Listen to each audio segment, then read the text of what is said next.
រុនសួស្តីបងប្អូនអ្នកសិក្សាទាំងអស់គ្នានៅក្នុងវីដេអូនេះគឺខ្ញុំមកបង្ហាញអំពីសកម្មភាពនៅក្នុងការធ្វើបញ្ជាក់របស់ខ្ញុំ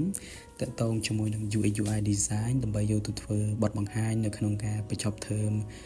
រយៈពេល3ខែនេះខ្ញុំមិនដឹងថាចាំផ្ដើមពីណាទៅណាទេហើយក៏ឆ្លៀតពេលទៅទិញកាហ្វេដើម្បីយកមកញ៉ាំបានកាហ្វេមួយកែវបាយមួយកញ្ចប់ហើយក៏ចាប់ផ្ដើម start នៅម៉ោង7 រក template រកគំរូផ្សេងពី website រហូតមកដល់ម៉ោងប្រហែលជា3ខ្ញុំក៏បានគ្រោងឆ្អឹងរួចរាល់នៅក្នុងការធ្វើ website នេះហើយ website នេះគឺលោកគ្រូក៏បានដាក់ឲ្យអំពីប្រធានបទនៅក្នុង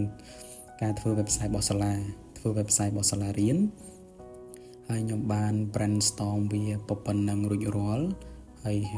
បន្ទាប់មកខ្ញុំក៏បានបញ្ចូលរូបភាពបញ្ចូល icon បញ្ចូល font អក្សរ style មួយចំនួនរហូតមកដល់ម៉ោង12យប់ទើបខ្ញុំបញ្ចប់បានប្រហែលជា90%ហើយនេះគឺជាសាកលវិទ្យាល័យដែលខ្ញុំរៀនរងថ្ងៃគឺជាសាកលវិទ្យាល័យកម្ពុជាខ្ញុំគិតថាសាកលវិទ្យាល័យកម្ពុជាមានប្រូក្រាមការសិក្សាល្អរួមជាមួយនឹងគ្រូមានបទពិសោធន៍ច្រើនឆ្នាំគាត់បានបង្ហាញយើងចំរួមជាមួយនឹងបទពិសោធន៍នៅក្នុងការធ្វើការផងដែរហើយបើសិនជាអ្នកទាំងអស់គ្នា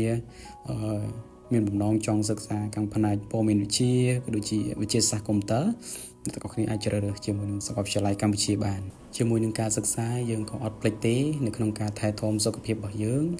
ហើយម៉ោង5ភ្លឺខ្ញុំក៏បានក្រោកទៅរត់នៅ start Olympic ហ្នឹង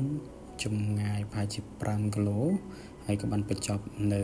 ម៉ោង6វីដេអូនេះគឺមានតែប៉ុណ្្នឹងទេអរគុណច្រើនបងប្អូនអរគ្នាសម្រាប់ការតាមដានវីដេអូមួយនេះ